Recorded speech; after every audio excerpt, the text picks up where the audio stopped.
What's going on? What's going on, everybody? You are back here with the Only Sports Podcast. I'm Will. That's Casino. That's right. We're the Only Sports Podcast, still chugging along into week 6 of the NFL season. But first, let's get to Casino. How you doing today? I'm hanging in there. Got woken up at 5:30 in the morning to a Charlie horse in the calf. Yeah. Just randomly happening. Just randomly. I was sleeping, dreaming, and all of a sudden my head grabbed my calf, and I'm just like yelling, and the wife's like, what's going on? And I'm like, my leg. And she's like, what can I do? And I go, I don't know. The worst thing I've ever been surprised woken up by, like in terms of that, is have you ever been woken up by the surprise, I gotta shit right now, right at this moment? Because that's I just the shit worst. Speaking of shit the bed, I just shit the bed. yeah. I wish I had a good segue. I wish I knew you were gonna say shit the bed, because then I could have segued that to something, but I don't have anything to segue that to. But something that did not shit the bed, Casino, and our listeners want to know, game night at your house this past Saturday, it happened. Yeah. And it was glorious. What was that game? We played this horse betting game that was like that our friend Hawk, who may be on the show one day. I don't know what it was called, but it was, once we got a hang of it, I had a blast at that. It was the most confusing game I've ever played in my life the first time around. And then the second time around, after you actually understood it, it was like, oh, this is maybe the best game I've ever played in my life, which I feel like are all of Hawk's games. Oh, yeah. Right? It's just confusing because he doesn't just bring like Monopoly, right? He hates Monopoly. He brings these super complicated games you've never heard of or seen in your life. And they have like a phone book's worth of rules. And then you are like, he's explaining it and you're like, I don't understand anything you're saying. I don't understand what you're supposed to do. I don't understand the game. And then you play it and you still have those thoughts. And then all of a sudden, the second time you play it, you're like, I understand everything. And this is the best game I've ever played in my life. He's done that to us with what? 5-6 separate games? Yeah. Yeah.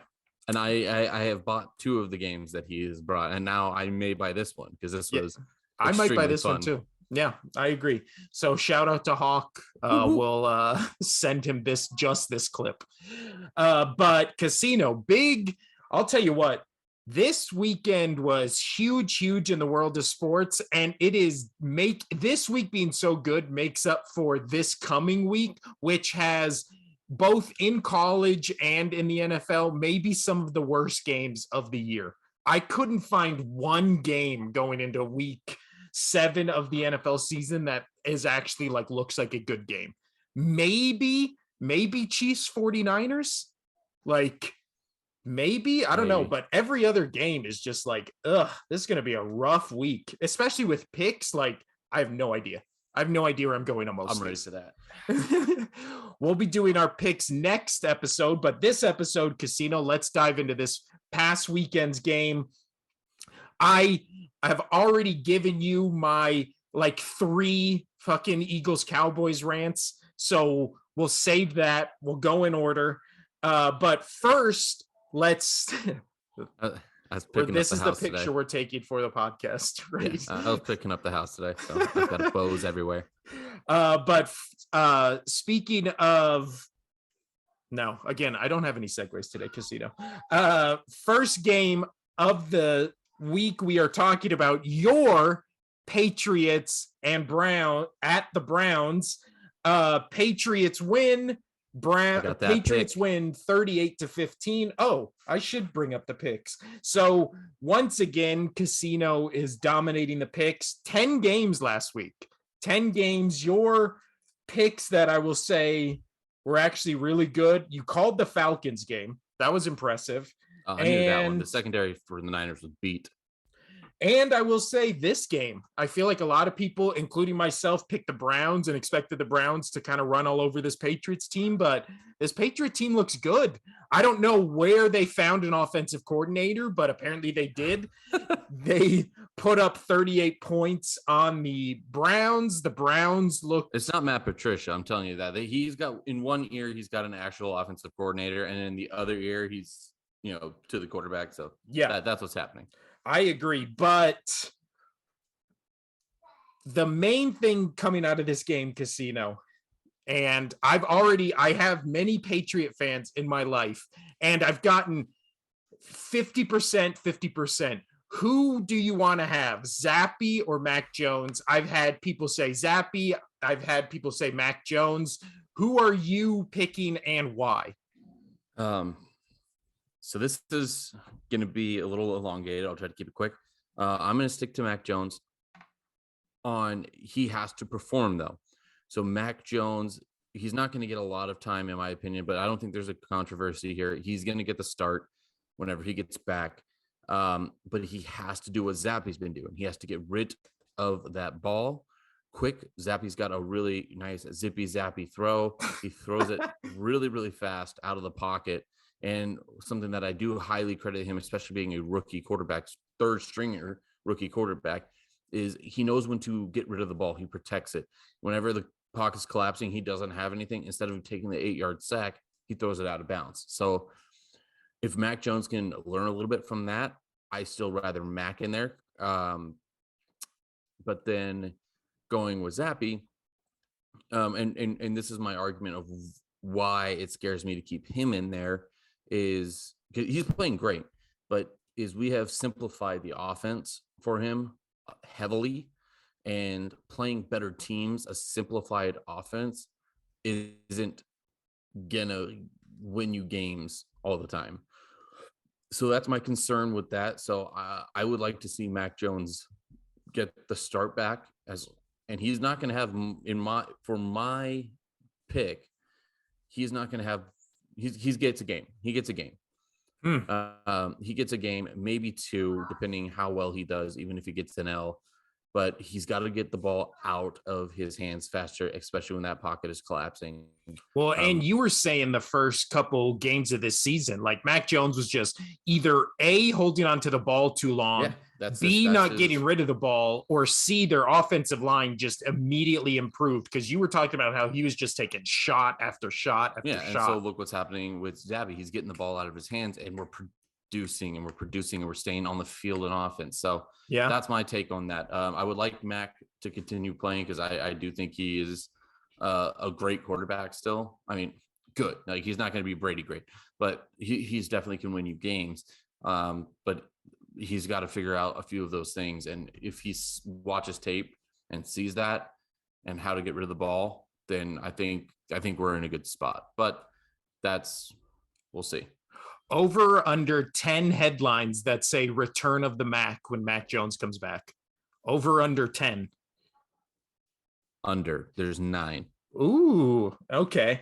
But also so Bailey Zappe, he had 24-34, 309 yards, 2 touchdowns. But our high school alum, Ramondre Stevenson, 19 carries, 76 yards, 2 touchdowns.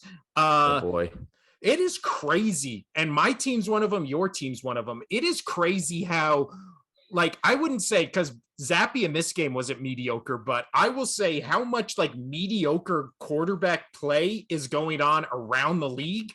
And then there's teams just being like, doesn't matter. We're just going to run it down your throat and then play defense. Oh, I got a child crying. But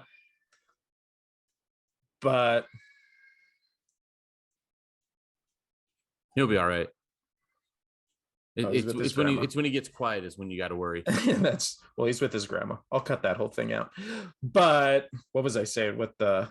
Oh yeah, you just play defense, and then you just don't make mistakes. Like, that's like always been the key to victory. And then I feel like we got away with that, where quarterbacks were throwing for 5,000 yards and 50 touchdowns, and now the league's kind of auto-corrected back to just run it down people's throats, play defense, don't turn the ball over. With the Browns, you said the run game, we didn't stuff the run game, but we held it under control a bit.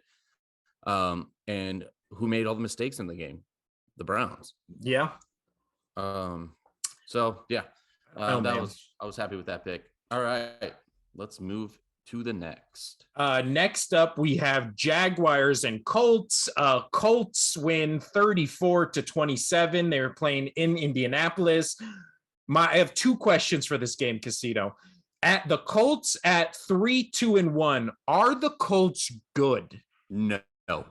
I don't think so either. But putting up 34 points on this Jaguars team obviously hasn't been the same since they beat the Chargers, then got killed by the Eagles next week. So my next question is, are the Jaguars at 2-4, even in that weak division, the AFC South, are they done?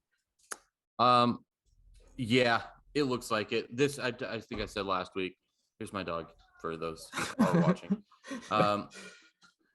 Like I said last week, this was my last gung-ho for the Jags. Yep.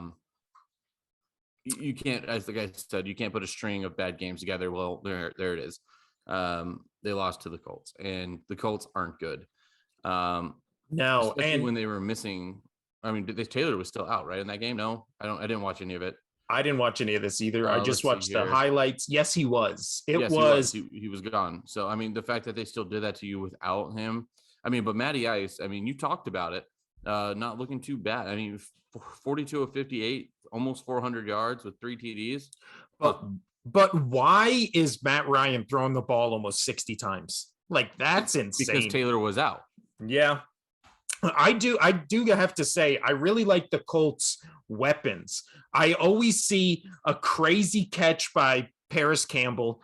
They always have Michael Pittman Jr., who I liked coming out of the draft, and I wish the Eagles would have taken him. Wasn't he the guy who was from USC?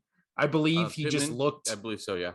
He looked great in college, and then in the NFL, he looks great every week. This week, he had 13 receptions for 134 yards. But I don't know, just this Colts team, they feel like they are better. And then you look at the box score afterwards, and you're like, oh, they're good. But then when you see the games and the highlights, it just doesn't look like a winning football team. They don't pass the eye test to me. No, they don't, even though their defense is top 10 in the league. They're number 10. So with a lot of teams, I feel like if they can just figure out their offense. This season is so weird. We talked about it plenty, that it's so up in the air. Like, even my Patriots at 3-3, they have a foot in the door to be able to make the playoffs, because outside of the division leaders, everybody's within a game. Everybody else is within a game of each other. It literally feels like the entire league is 3-3 right now, doesn't it? Like every single team, except my team, which we'll get to, Casino. But speaking of, I mean, there were a lot of good games this week that were good on paper and then good when you watched them. But there was also a lot of just baffling shit that happened. Maybe the most baffling, Steelers upsetting the Bucs. So I have 2 questions about this game. My first one to you is, does Brady care anymore? Does he look like he cared? Do you think he cares? I mean, does he still enjoy playing the game of football? Sure. Does he care about winning? Sure. Yeah. Is he over it? Sure. Does he want to go to a wedding instead of go to a football game? Sure. Well, yeah, I mean, it's Kraft's wedding and he's getting a divorce. I'm sure Kraft's got plenty of women there for him. Yeah. Well, I'm just glad that Robert Kraft finally got his happy ending.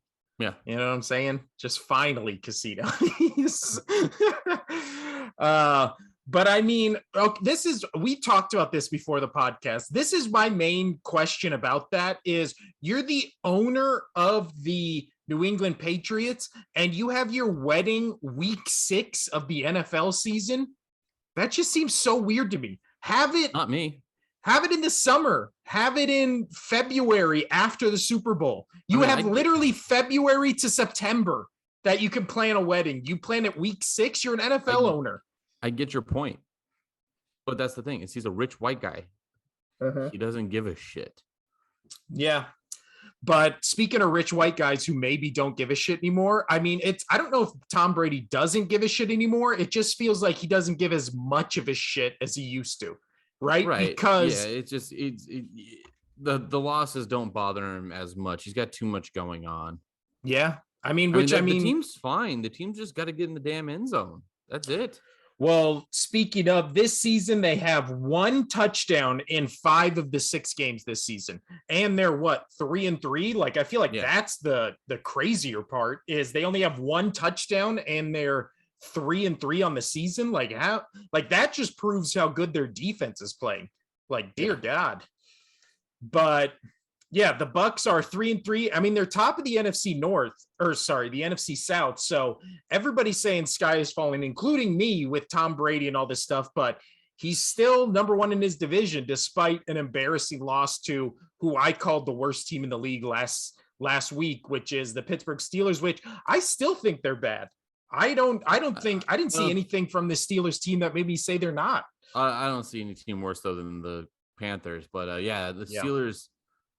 I was surprised they pulled this off, especially throwing back Trubisky back in there. And Kenny Pickett, did you see that press conference with Mike Tomlin where he basically was like, "We already made the change, like it's Kenny Pickett now." So yeah, when he comes back, he's back. Which, I mean, he actually wasn't having a bad game. He was 11 for 18, 67 yards, 1 touchdown. And did he get knocked out with a concussion? Is that what they're saying it was? I honestly didn't watch any of that game, so I'm not sure. I weirdly watched a lot of it.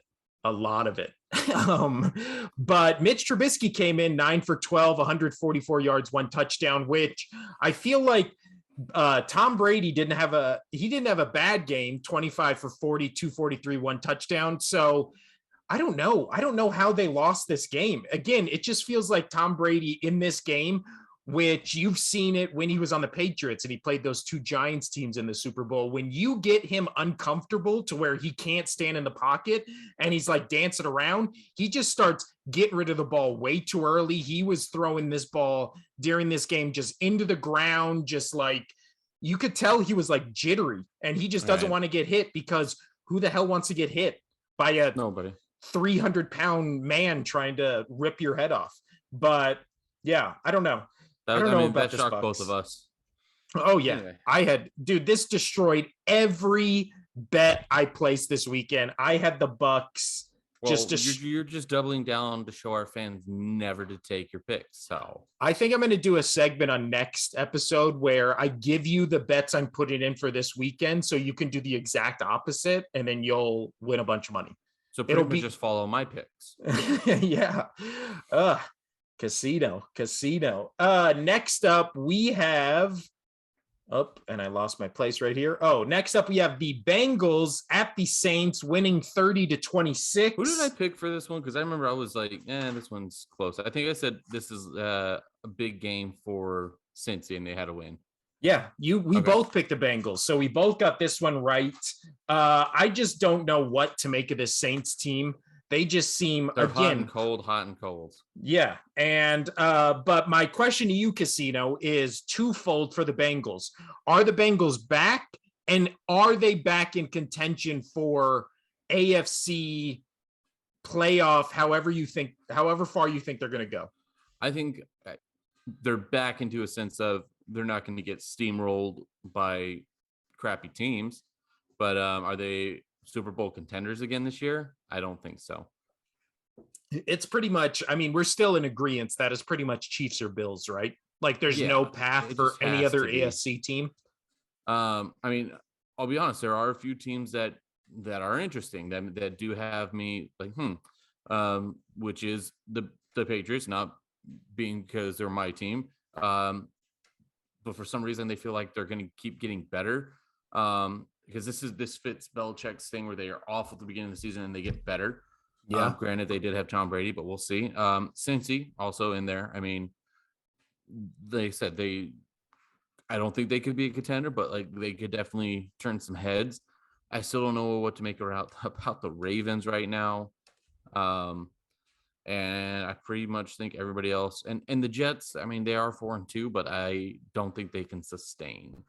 Their defense is good, but I don't think their offense is good enough to play against top tier teams. Well, But the Jets have real interesting schedule coming up. The Jets next,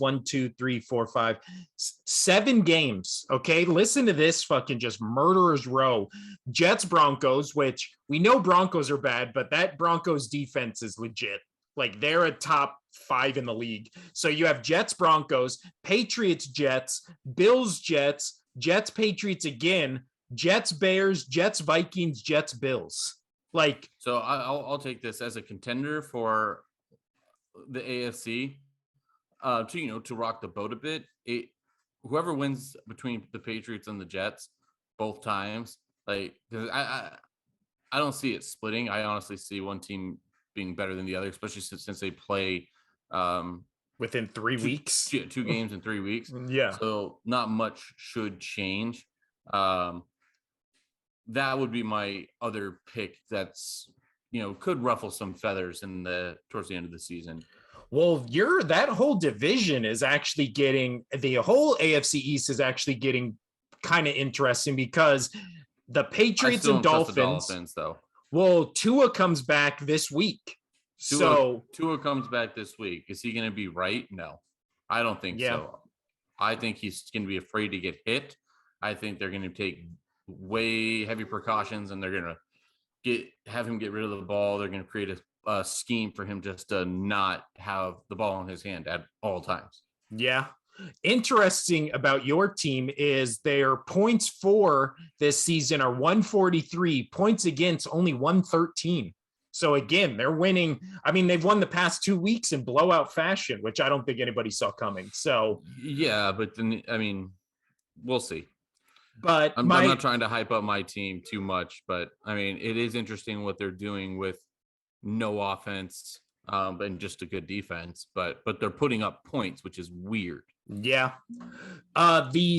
So back to the game we were talking about, which is Bengals at Saints. I think we both think that the Bengals are kind of on the come up, especially in that division they're in, where it's a weird, like, Steelers are bad, Browns look bad, Ravens look hot or cold every week. They blow a lead, it seems, in the fourth quarter for the past 4 games they've played. But in terms of the Saints, 2-4, they have now Andy Dalton in there. Who knows when Jameis comes back? They obviously have Kamara. They have receiving weapons. They have a good defense. Do you think the Saints maybe will be able to go on a run here? Do you think Saints are done? I think they'll win some games that they're probably not expected to, and then lose games that they're expected to. I think they're just going to keep continuing at this 500 pace. I agree. I think they finished the season. What it's now you can't go 8-8, right? You have to go either 9-8 or 8-9. Yeah. So I think I could see them going 9-8, 8-9. They have 8-9. They have the number 6 ranked offense in the league, number 17 defense. So I don't know why they're not just better than they are. Just, I guess, schedule, dictates who you play when you play them. And yeah, they're just kind of getting the short end of the stick. But I do think this looks like momentum for the Bengals. This game looked like the first time this season where they looked like the Bengals from last year, right? Where Joey Burrow was just lighting them up. He was getting it to Jamar Chase, and then everybody's blown away by this Bengals offense. So I don't know. Right. Maybe sneaky AFC contender casino Bengals. Next up, definitely. You 100% called it. You kept reiterating it to me. I am impressed by how much you called this. Falcons upset, quote unquote, the 49ers 28-14. I will give you the floor, Casino. Please, what did you see that everybody else did not? Going into the game, just the defense. San Fran's secondary and some other key players they're out on defense. And I mean, from everything we've seen throughout the season so far, the Falcons can still put up points. Are they a good team? No, I think they're another maybe 9-8 team, but they were definitely with being able to put points up. I just couldn't trust Jimmy G's offense with San Fran right now. They're a little too up in the air. So yeah, I don't think I said it was going to be a blowout, but I was like, I think the Falcons will take this. Yeah, but you reiterated to me multiple times, like, because I was going to bet on the 49ers because I thought this would go the other way. And you kept saying, no, no, no. It's going to be Falcons. It's going to be Falcons. You said this on the podcast. You said it off the podcast. I didn't listen. And then, yeah, here we are. I lost money. Yeah, it's fine. So, but Mario again. Here's the thing: it's Marcus Mariota being fun to watch.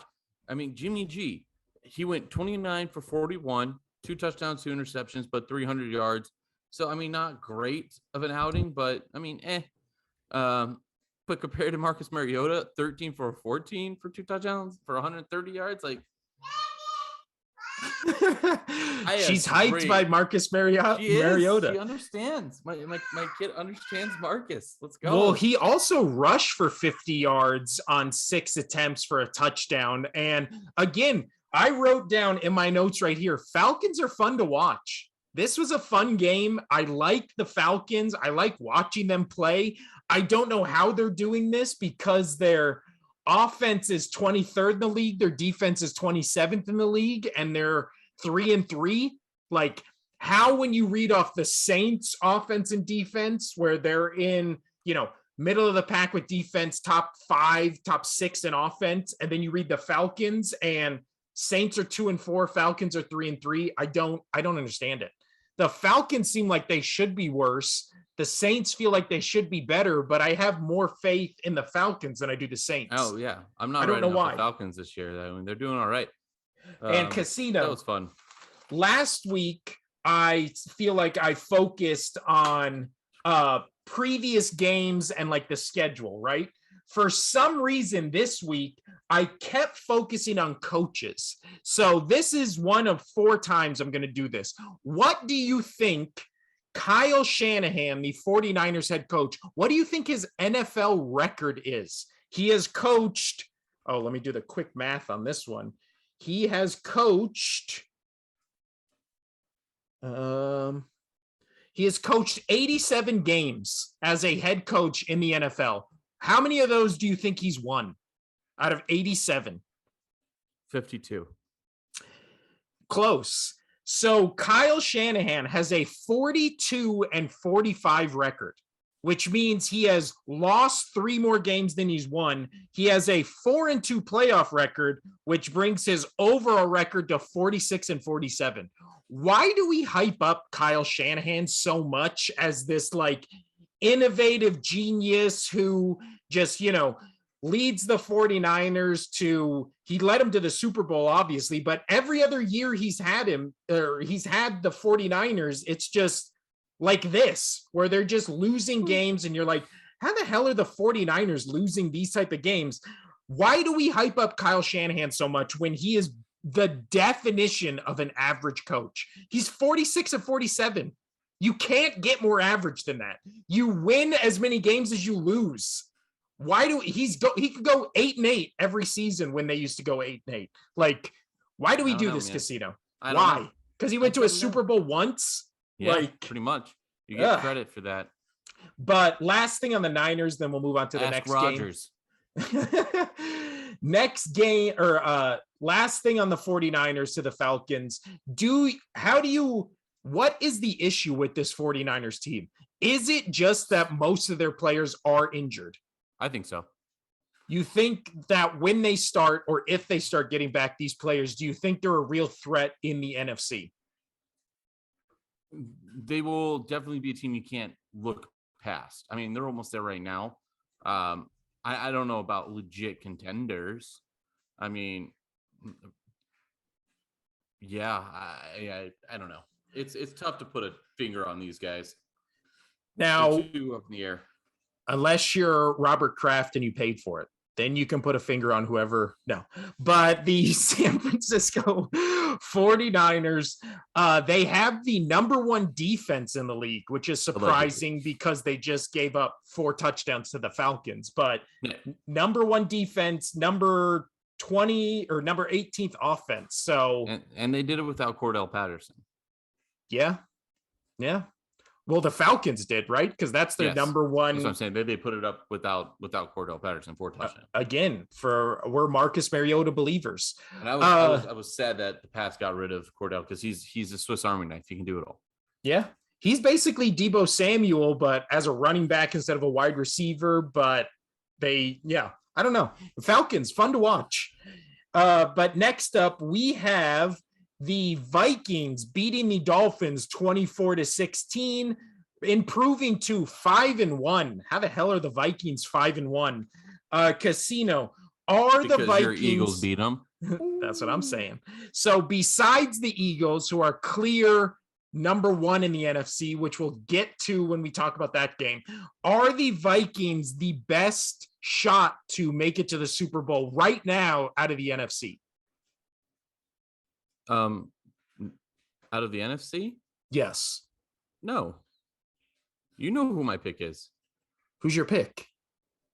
I mean, out of the NFC? Yes. It's your boys. Well, no, I said besides the Eagles. Oh, besides who would you have as the second option? Minnesota. Yes. Definitely. I still say Green Bay wins that division because I have to stick by my picks. I mean, they're 2 games. Well, technically 2.5 because they already beat them. 2.5 now. Interesting thing about the Vikings is they've scored 139 points, but given up 118. So this feels like one of those teams that is, is winning close games because they're on the right side of it. And then you have teams like the Lions or the Raiders where they're losing close games and they're on the other side of it. I feel like every year you can have 2 teams on each side of that fence. And it just seems like Minnesota, everything goes right for them, but they have the 19th offense in the league, which with all the weapons they have, I feel like they should be way higher on that list. And their defense, however, is towards the bottom of the league at 26. So is their 5-1 record, is it kind of a paper tiger? Are we building them up when all the stats and everything else is showing us otherwise? No. Ooh. I do think they're good. And you've seen it plenty. They scrap back to come back and win some games. I like them. Again, there's so many teams in this league outside of maybe 4 teams that you don't know. Then they're another one. Like, yes, they are 5-1 and they're looking good. You know, they've been on the winning end of a few close games, but yeah. Can you trust Kirk Cousins though? In playoff games? No, not playoff games, but they may be able to do enough. I don't know. It's a tough one to call there. It really is. I mean, we'll see. So last thing about this game is I feel really bad for the Dolphins. Skylar Thompson gets knocked out of this game, and then Teddy Bridgewater has to come back in after he got knocked out last week, and then they might be getting, or they are getting Tua back next week, but you and I both have the same fear for Tua, which is he ready? Is he going to be okay? Is he going to be skittish or scared? Because he probably should be, right? Like, I'd be scared if I got a concussion 3 weeks ago and now all of a sudden I'm going back in. Like, yeah, my team didn't my team didn't protect me. Yeah, but I don't know, man. I just feel Teddy Bridgewater, I mean, he threw the ball 34 times, 2 touchdowns, 2 INTs, 329. Bridgewater can get it done, but I don't know, man. I feel like I would keep Tua out longer. But if you're the Dolphins, maybe you're just, I mean, but you're 3-3. We just talked about this. Every team is 3-3. You're right there in the mix. Like, you don't think. Yeah, but then again, it comes down to health and safety of players, and they've put themselves in such a hole. Say he goes back out there this weekend and he takes another rock and he doesn't look 100% and they keep him back in. Not saying like he goes comatose, he was like, nah, like last time, you know, but you know, it's enough to be like, people question. You can't even have people have a whiff of concern. No. Well, especially every time he's going to take one hit now, everybody's going to wince and be like, oh my God, I hope he gets up. Like it's going to be scary to watch him. Like, ugh. Good for ratings. Let's put them in. We are going from Miami up to New York to talk about the two New York teams. The New York Giants, who are 5-1. I'm going to stop. No, New York Giants are 4-1. They're 5-1. Oh, it's not showing.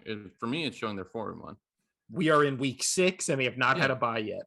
Oh, well. They are 5-1. New York Giants 4-1 over the 3-3 Baltimore Ravens, winning by a score of 24-20. Thoughts on this? Thoughts on this game, Casino? Because this was a crazy game.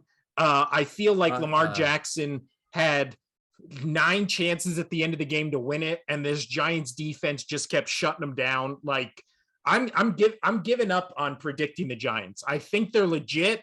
I think their defense is good. I think they play hard. They play good. I underestimated the New York Giants. Same. Well, I mean, I'm gonna take them a little more seriously going forward. Lamar Jackson, he's out of my MVP pick. Specifically off of this game. He had to have a good game against the Giants, and he didn't. 17 for 32, only 210 yards with 1 TD, one NIT, and his running was 7 for 77, so he's still getting it done on the ground. But he also fumbled like 2 or 3 times in this game that were just like it was twice, and they lost one of them.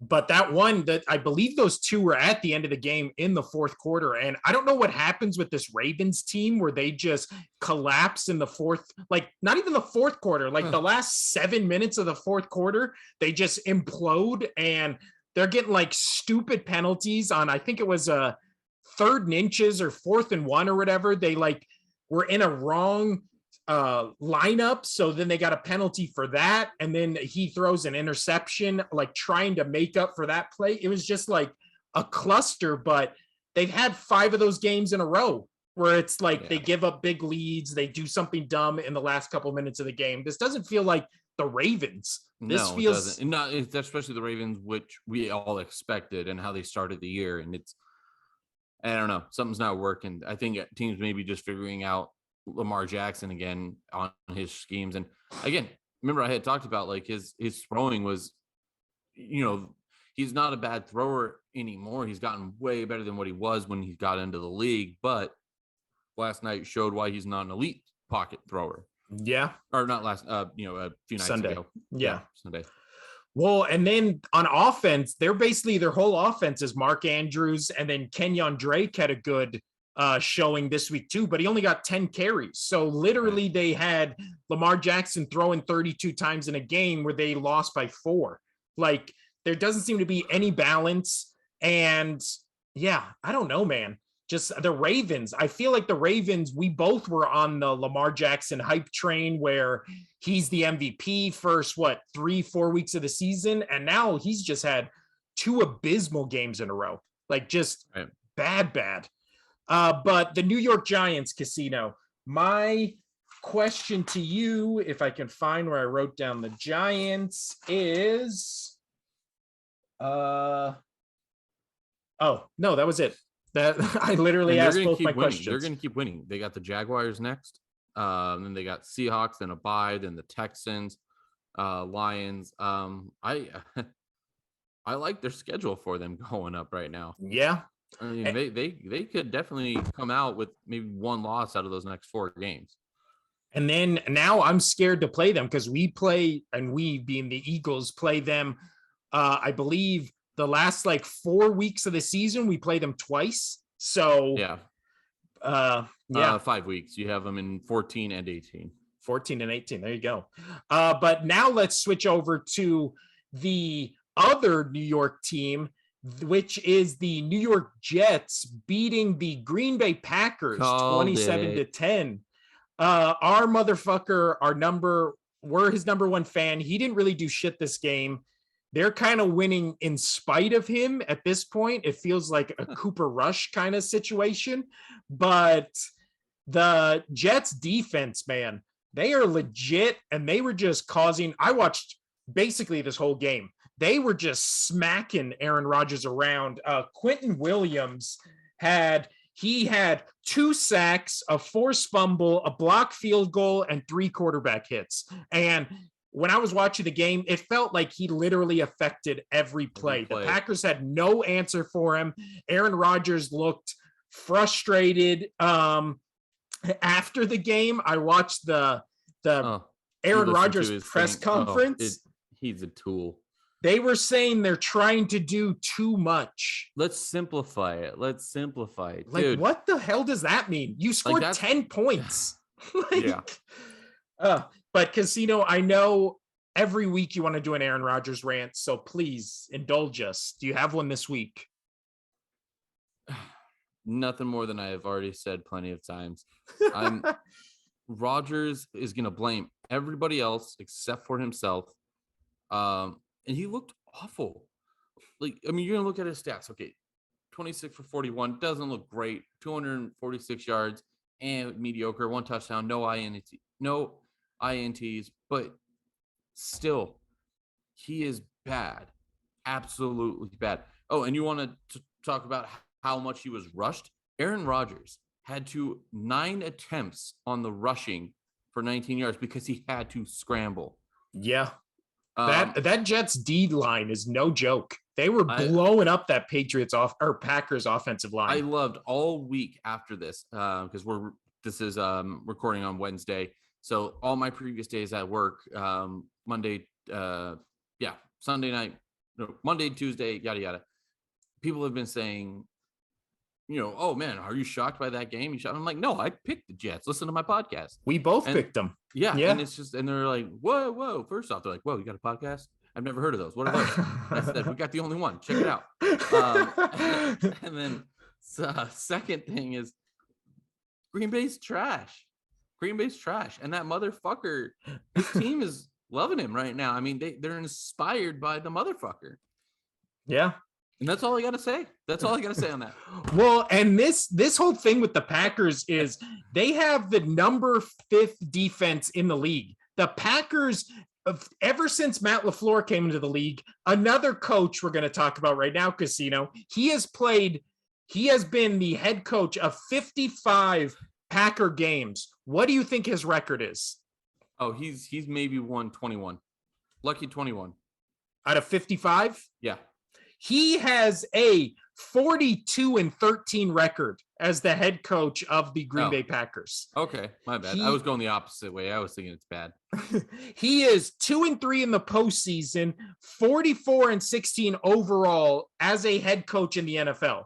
He has a top 5 defense every year he's coached in the NFL. Well, I believe it's top 10. So why does Aaron Rodgers not get any shit whatsoever when literally he has a head coach that gives him someone like Aaron Jones? He gives him a top 10 defense, and then it's just like, oh yeah, but Aaron Rodgers has nobody to throw to. No. And then it's like, so when I was saying rushing, that was Aaron Jones, not Rodgers. That was my bad. I read that wrong. But no, it's like, so why scrap everything I said about the rushing thing? It's everybody complains that Rodgers has nobody to throw to. Last year, he had Davante Adams to throw to, and he was MVP of the league. So you're saying Davante Adams made Aaron Rodgers? Because Aaron Rodgers hasn't looked good at all, and he's thrown to the same people he did last year, minus 1 guy. What are you talking about, though? He's a Hall of Famer. He's an MVP. He's the greatest to ever live, man. I don't know what you're talking about. The one awesome Super Bowl that he won. He's the best. Brady GOAT. What's that? No, Rodgers, best ever. This has just become the weekly shit on Aaron Rodgers podcast, but the narrative with this guy, and then you listen to him after the game and it's like, what the fuck are you talking about? Did you watch the game you played in? Like, he was having an out of body experience because he was on all this fucking drugs and shit. We're trying to do too much, and you score 10 points against the New York Jets. Like, maybe you should do more than they're like to score more than 10 points. Like, yeah, I just dear God, at home. This was in Lambeau.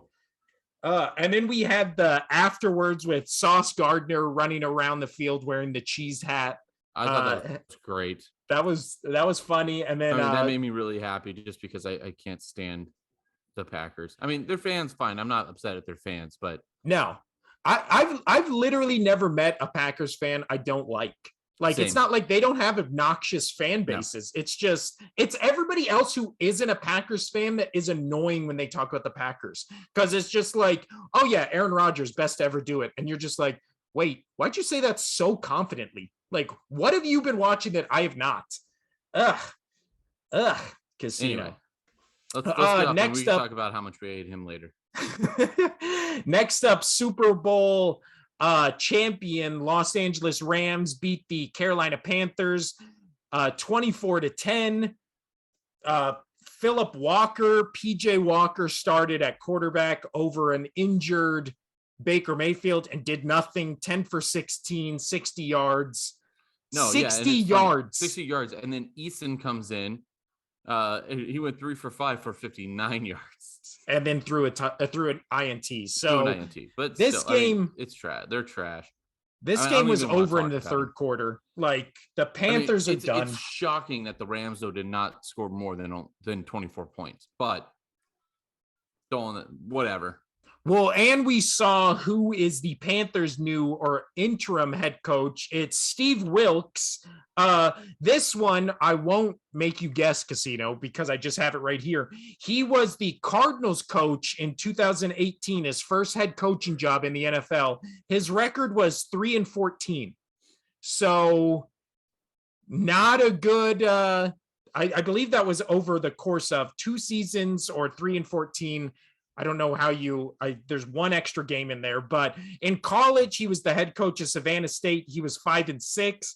Everywhere else, he's been a defensive coordinator. So why they chose this guy to be the head coach of this team with, what is it? A win-loss record of 5, 6, 7, 8 wins and 20 losses in his head coaching career.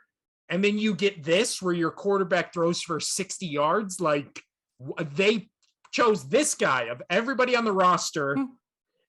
He gets in a fight with Robbie Anderson on the sidelines. Robbie Anderson literally gets traded the next day to the Cardinals.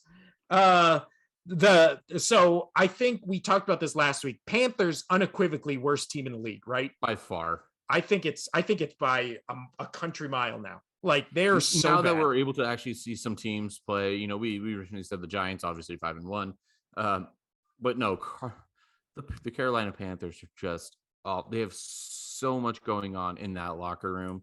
I mean, you just said it. There was the Anderson fight with his offensive coordinator, and his head coach was like, "Nope, you're not playing the rest of the game. Get off the field." And then next day traded. Yeah, I mean, I'm impressed they found somebody to get him that fast, but I mean, he's a good wide receiver. I don't know if he's worth the headache, but and then he's going to another dumpster fire, which is the Arizona Cardinals. Well, the Cardinals, they doubled down on how good Kyler Murray is in their eyes, that they have to start producing. So they went for it. They don't care. I mean, well, you know what? Let's just go to that game right now. If I can pull this up. It is the Arizona Cardinals at the Seattle Seahawks. Seahawks, like the Falcons, are fun to watch. I like watching the Seahawks. They have a good offense. Geno Smith is just lighting it up. They win 19-9 in Seattle. My question, I literally just said it, but I wrote it down when I took my notes. I put, is Arizona a dumpster fire? In my eyes, yes. Yeah. Yeah. I mean, I don't know if they're full engulfed flames, but they definitely got some sparks in there with some oil, some gasoline. I believe this is the last head coach I did this with, Casino. Cliff Kingsbury. Why are we hyping up all these offensive guys who come into the league and literally do nothing? Cliff Kingsbury at Texas Tech, 35-40. In the NFL, he is 26-29-1.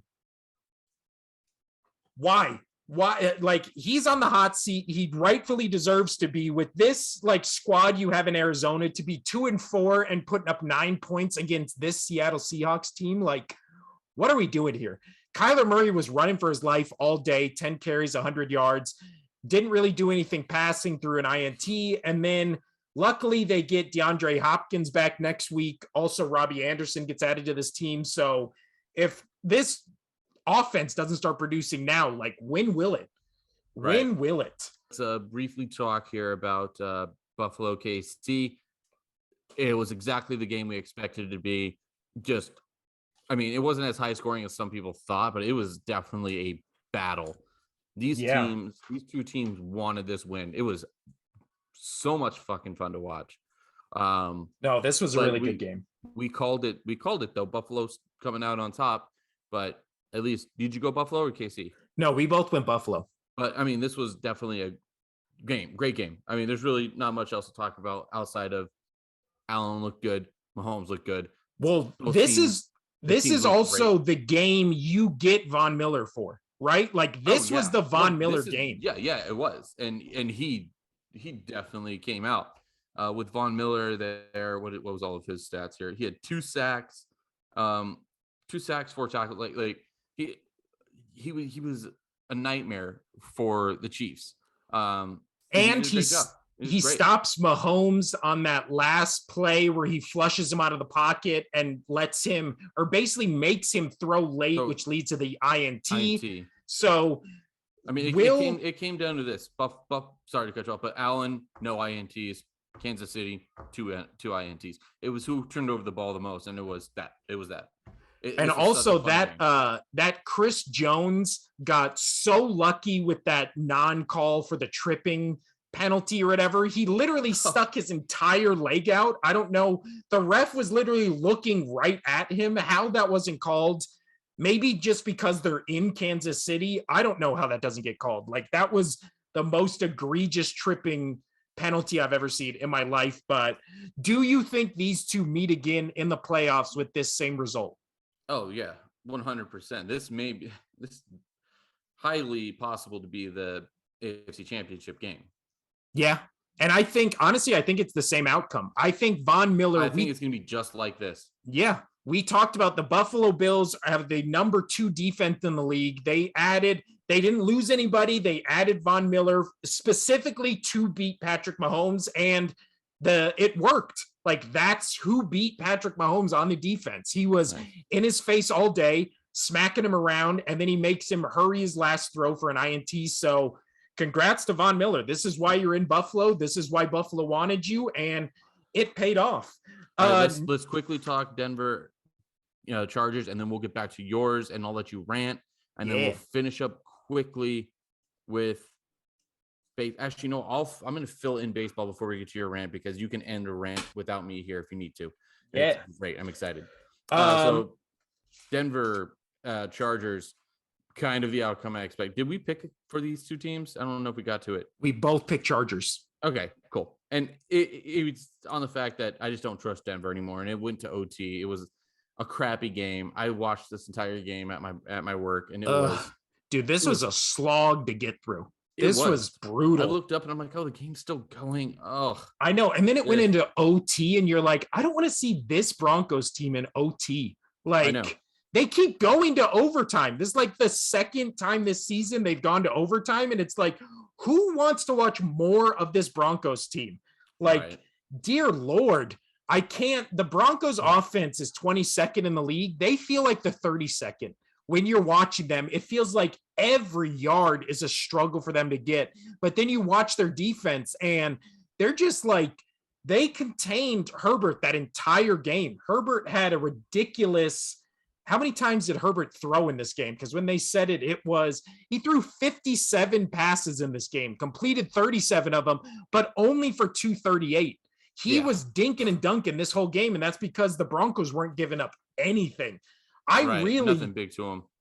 I really love this Broncos defense. They're third in the league. That was something why we wanted to be so high on the Broncos is we expected the offense to be somewhat formidable, but it's not, because if it was just that defense with just say a third better of an offense, you're looking great. They could be 5-1.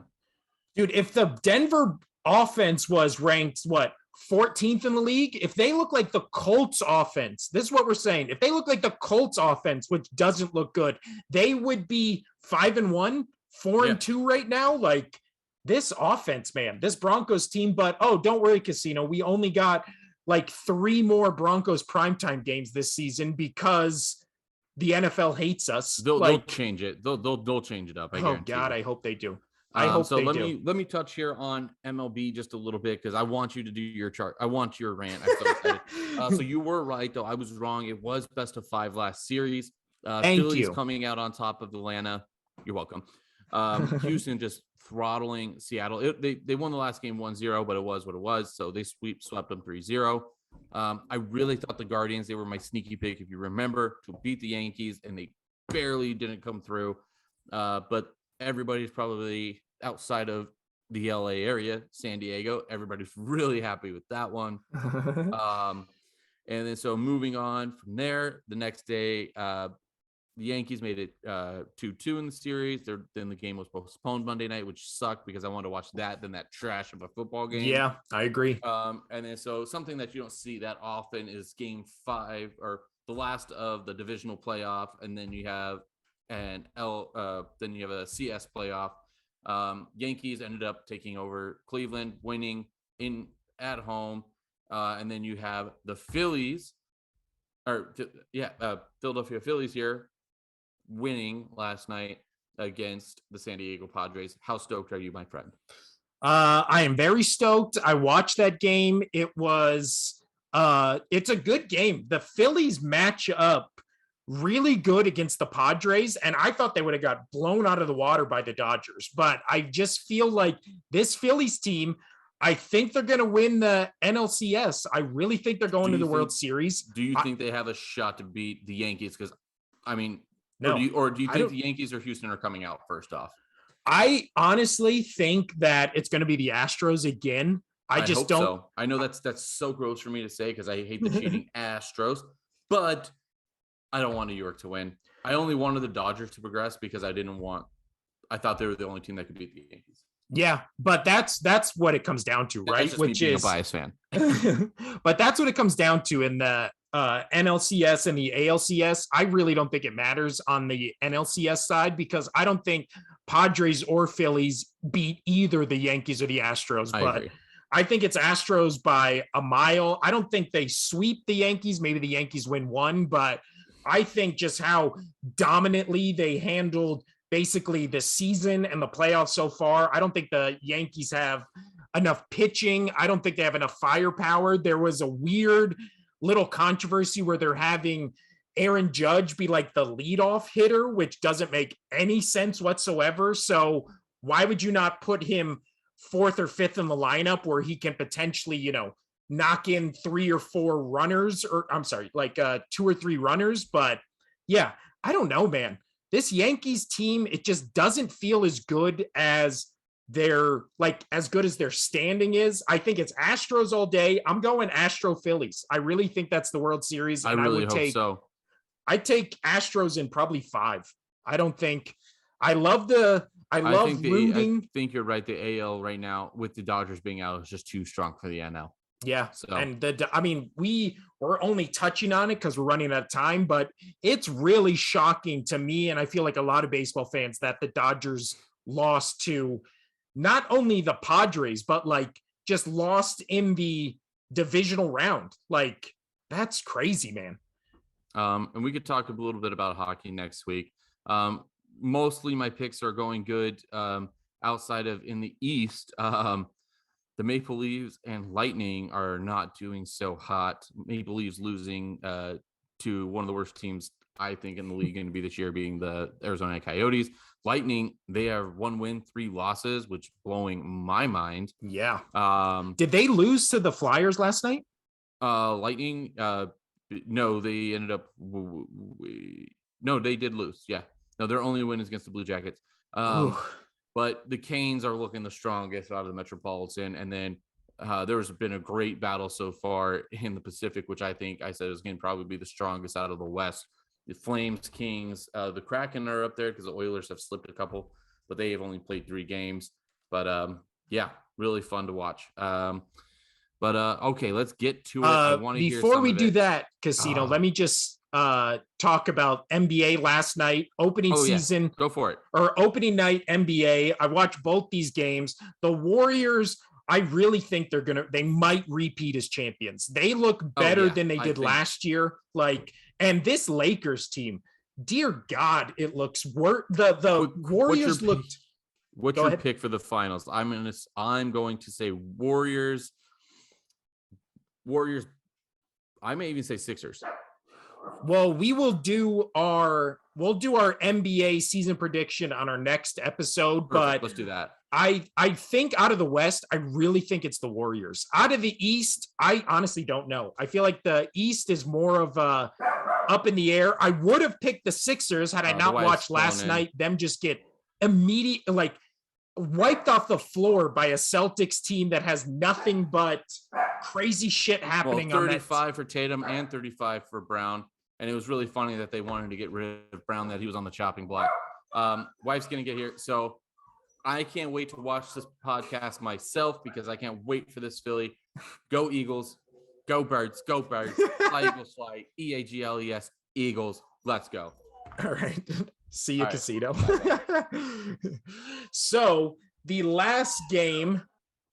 Oh, and here we go. The last game we have to talk about. I'll touch on the last part of the NBA thing that got cut off, but we're doing that on next episode. We'll talk more in depth to the NBA, but the Lakers are basically what everybody thinks. They look like exactly what everybody thinks they are going to be this year, which is basically just a vehicle for LeBron James to stat pad, which nothing wrong with that. I don't think he put up decent numbers. I believe he had like 36. I believe he had 36 last night. Anthony Davis looked better. I don't think he looked to be in, 2020 Lakers championship style. Russell Westbrook looked good, but should he really be out there in the fourth quarter? We also had the 76ers, man, losing by 11 or no, that is 9. Sorry. Losing by 9 to the Celtics. The second half of this game never felt close. The first half felt back and forth, but it really still felt like Celtics were obviously a better team. You have those great highlights where James Harden is doing step backs and just moves that is breaking people's ankles and then just hitting wide open or just missing wide open shots. One of them looked like an air ball. The other one, he just bricked. So concerning with this 76ers team at the beginning of the season was, can this team win a championship with James Harden? It doesn't, just overreaction, to the first game is no. He just doesn't, I don't know. He just doesn't show up anymore in big games. And as a Sixers fan, it's concerning. I was hyped to get Harden, but now that I've seen him, all of last season or most of last season and the first game here, I don't know if he just doesn't have it anymore. And I've never liked Doc Rivers as a coach. I feel like he has just always rode way too much hype behind him on that 2008 Celtics championship team. But other than that, you can't be one of the greatest coaches of all time and lose multiple times in the playoffs up 3-1. I don't know how that happens. It's insane to me that it has happened more than once, but now he's known for it and he's really never done anything to combat that. So I think honestly, if this Sixers team starts out bad, they might do a coaching change, but I don't know. We'll get more in depth on the NBA next episode. Right now, let's talk about Eagles Cowboys. All right, so now let's talk about Eagles Cowboys. I was insanely fired up for this game, as obviously all Eagles and Cowboys fans were. My wife came home after halftime, and I literally had to convince her to leave the house because of how bad the third quarter was for the Eagles and how good it was for the Cowboys. And she did, so my madness paid off.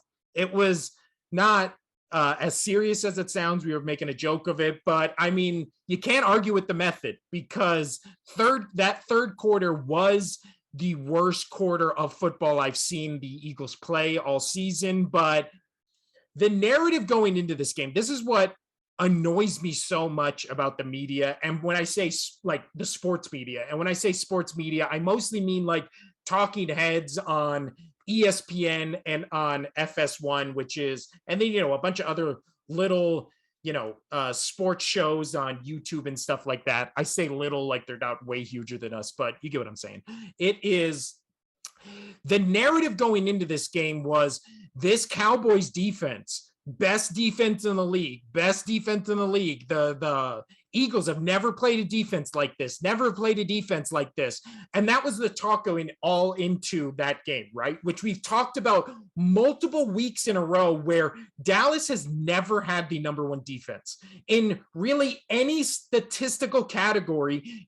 They can be first, they can be second. Collectively, they have not had above, I believe, the sixth or fifth best defense in the league. So looking this week, coming out of this game, they now have the eighth best defense in the league, which they have. But this is the thing with Dallas. And we saw it this week. We saw it specifically with this game when they're always in a primetime matchup, is the Dallas Cowboys get overhyped to the point where if you're actually following anything, you just scratch your head and you go, no, they aren't. Wait a second. No, it isn't. Like, what are you talking? No, that player isn't. Like, you just keep doing that thing where they get hyped and hyped and hyped, but they get hyped with just basically flat out lies. The Cowboys have never had the number one defense. They have been playing teams like the Bengals, like the Rams, who are not what they were last year. The Bengals look like they're getting back on track. I still don't trust the Rams, even though they beat a bad Panthers team this week. We just talked about it. They didn't really beat them handily or look that good against a team they should have, on all sides of the ball, blown out multiple times over. But back to the Cowboys, the narrative going into this game was Cooper Rush is the best game manager in the league, maybe the best backup. There were some weeks where it's like, do we want Cooper Rush or do we go back to Dak? And there was real debate about it, right? Because it was, he's 5-0 as a starter. He doesn't turn the ball over. He's led fourth quarter drives. Like, this is the next guy. Zeke's back. Tony Pollard and Zeke are great 1-2 punch. They have CeeDee Lamb, arguably maybe the second or third best wide receiver in the league behind Justin Jefferson. All these narratives going into this game, right? You had DeMarcus Lawrence, which great meme work after this. So thank you to him for saying this, where he said the Eagles are good, but they haven't played the Dallas Cowboys yet. And then there's that great play where Jalen Hurts is rolling out and DeMarcus Lawrence is just flat on his face. And obviously that's a meme now where that quote is plastered all over him, face planting in the dirt, basically getting his ankles broken by Jalen Hurts.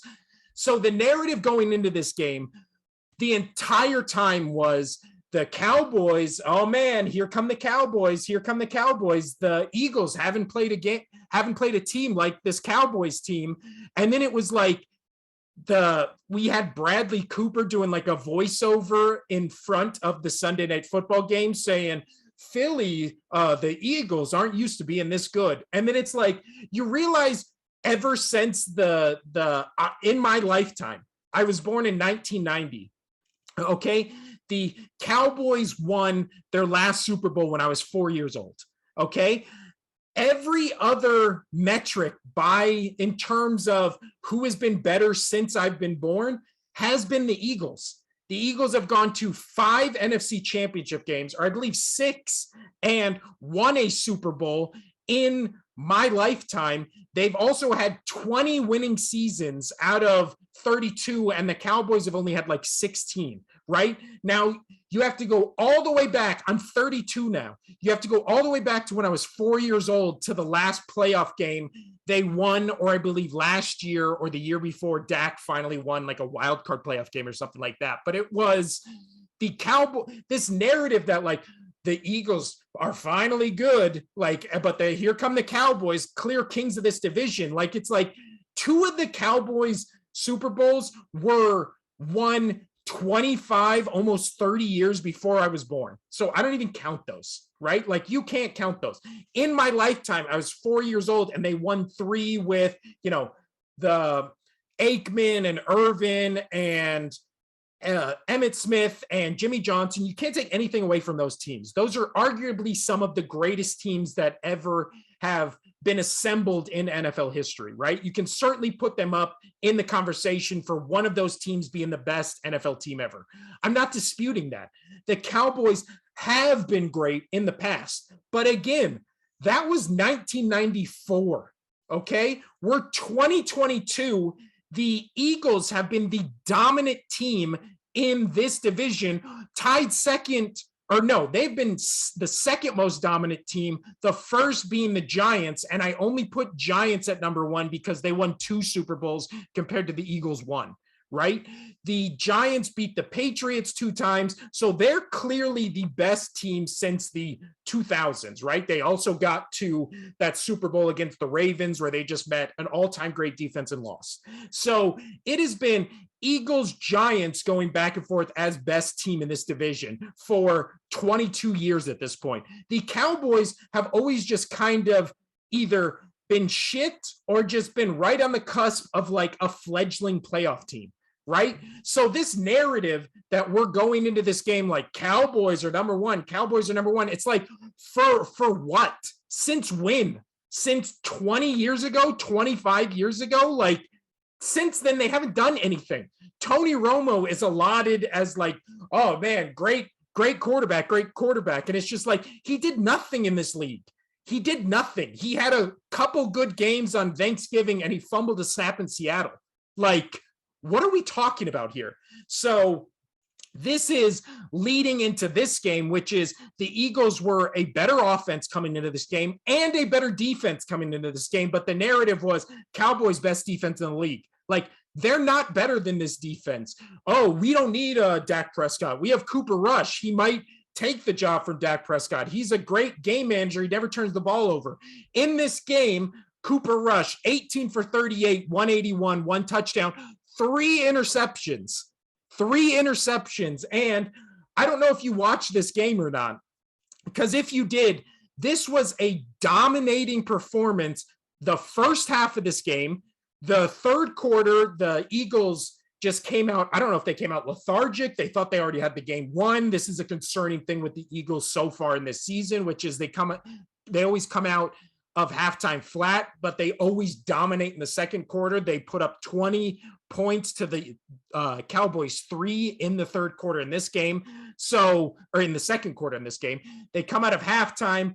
Cowboys get a touchdown towards the end of it. They get another touchdown in the fourth, leading it to a 20-17 score. But then guess what happens? Everybody, I was one of them, I'll admit it, I was getting nervous. I was like, oh my God, we can't lose to the Cowboys. Our undefeated streak can't lose against this Cowboys team. But then guess what? My wife left, which lifted the curse. And she left the house. She came back in the third quarter, and then all of a sudden the Cowboys scored 2 touchdowns. And I was like, you gotta leave. You're the only thing that's changed in this scenario. And then, so you're welcome, Eagles fans, because I made that sacrifice for you. But the Eagles then go on an 80-yard drive and score a touchdown that takes 8 minutes off the clock. Just a dominant performance. They literally run it down the Cowboys defense throat, the number one lauded Cowboys defense. And then the narrative after this on all the talking head shows, on the comments online and all this stuff is, hey, Cowboys only lost by 2 scores. You know, it was much closer than I thought it would be. When we get Dak back, we're going to dominate this team. And then it's just like, did anybody watch the game? First quarter, second quarter, all Eagles. Cooper Rush goes into halftime with a 1 quarterback rating. Not 91, not 81, not 71, not 61. A 1 quarterback rating. Completely gets shut down. That whole entire offense. The Eagles take their foot off the Cowboys' neck, let them come back, and then they're like, oh, we should probably end this now. And then run the ball down their throats. Jalen Hurts was fantastic in this game. He was 15 for 25, 155, 2 touchdowns. Miles Sanders, 18 carries, 71 yards, and a touchdown, and 9 carries for Hurts for 27 yards, but he really only ran when he needed to because this Micah Parsons, the second coming of Lawrence Taylor, as I've been told, as everybody in the media keeps saying, completely shut down by this Eagles offensive line who just pancake blocked everyone on this Cowboys defensive line, shut down this entire Cowboys defense. And I'm sorry, I'm looking at the depth chart here. What position does Dak Prescott play on the Cowboys defense? Because going into this game, all the talk was on how the Cowboys defense was going to shut down this Eagles offense. So that's the only piece they're missing from, right? On the defensive side is Dak Prescott. Oh, no, wait, no, he's on the offense. So what's the excuse for the defense? Because the excuse for the offense is wait till Dak gets in. Wait till Dak gets in. He's 7-3 against the Eagles in his career. Oh, you mean he's 7-3 against the last 3 seasons when this whole team has been reworked and rewired into a completely new beast and animal, and that's now why they're 6-0. So it's just like all these talking heads. It was Mike Greenberg, it was Michael Irvin, it was all these talking heads on TV. I believe like Nick Wright and Chris Broussard on FS1 and all these talk shows are just going, coming out of this game, I think the Cowboys are now the pick to come out of the NFC. And it's like, what game were we watching? Did you guys watch the game or did you just look at the highlights afterwards? This was a dominated performance for 4 quarters of this game. Or I'm sorry, for 3 quarters of this game. 1 quarter, they let it kind of get out of hand, and then they rallied it back in, reined it back in, and then just put the game away by an extended drive where there was really no doubt like, oh yeah, they're going down and scoring right here. And then they're going for 2 just because they got a penalty. So even if they didn't, this was a 2-score game. At no point in this game did the Cowboys ever lead. The Cowboys never had a lead in this game. They came back down, 2 touchdowns, and they got within 3. That's the closest they ever got to making this a competitive game. I'll admit, I was nervous in the 3rd quarter, but then once the Eagles scored the touchdown, there was like 5-6 minutes left or whatever, and it was like, oh yeah, Eagles win this game, like easy. I don't think the Cowboys score another point, and then they didn't. Like this insane notion that Dak Prescott is the number 1 quarterback in the league, or that he's going to come in and just like lead and do what this Cooper Rush couldn't do. It was like, didn't we see Dak Prescott with this same exact team week 1 put up 3 points against a Bucs team that doesn't look anywhere near what everybody thought this Bucs team would be? So it's just like, what is this insane notion that Dak Prescott comes in and all of a sudden, the Cowboys are cooking, with gas, and they're just the number 1 offense in the league? It's like, we saw Dak Prescott with this same team. He looked way worse than Cooper Rush. Sorry. I've had that bottled up for a couple days. It was too long. I went on for that long with just for Casino. I know we already talked about this, so I know he agrees with most of my points. But yeah, I don't know how you come out of this game not saying, and this isn't even an Eagles fan. This is as someone who watches football. Like, I don't know how you come out of this game and be like, the team that lost and got dominated for 3 quarters, they're clearly the better team in this. And then it's just like, no, they're not by any metric. The Eagles have a better offense, a better defense, and this Cowboys team, allotted for their defense, just got ran all over. Then when they had success stopping the run, then it's A.J. Brown, then it's Devontae Smith, then it's Dallas Goedert. And Jalen Hurts was just making them look silly with DeMarcus Lawrence's face in the dirt. So, yeah. It'll be interesting to see. I don't think the next time these 2 teams meet, I don't even know if it'll matter at that point, unless the Giants keep up, with their schedule. I mean, the Cowboys are also 4-2. They are going to have a Lions team that I don't know why everybody's just penciling in a Cowboys victory. This Lions team doesn't give up. They've had a week to prepare, so who knows? But yeah, I don't know, man. Just angered. But again, the league and the media wants the Cowboys to be so good. Like, even during the game, Cooper Rush has thrown 2 INTs. The Cowboys are getting blown up, and we're just seeing commercial after commercial and video package after video package about how great this Cowboys team is and Cooper Rush and all this stuff. And it's like, you're playing these during the game where they're being dominated by the only undefeated team in the NFL. Like, what if you would do this with literally any other team? But That's just my Eagles bias showing through. So thanks for watching the Only Sports Podcast. Our next one, I believe today's Wednesday. We'll probably release it on Friday. This one is coming out today on Wednesday. Next episode on Friday, we'll talk our NFL predictions for what looks to be a rough week 7. We'll preview our thoughts on what this NBA season will look like. We'll talk more about the playoffs in MLB, because I know those 2 games are tonight. The second one between the Phillies and the Padres, and the first one between the Yankees and the Astros is tonight. So yeah, by Friday, we'll have more stuff to cover. We'll talk more about things that aren't football, but obviously our first episode of the week is always focused on that first week of NFL football. I also want to talk about college football on next episode. So yeah, I'm Will. That has been Casino. He would usually be over here. And yeah, have a great night. Thanks for listening to the Only Sports Podcast.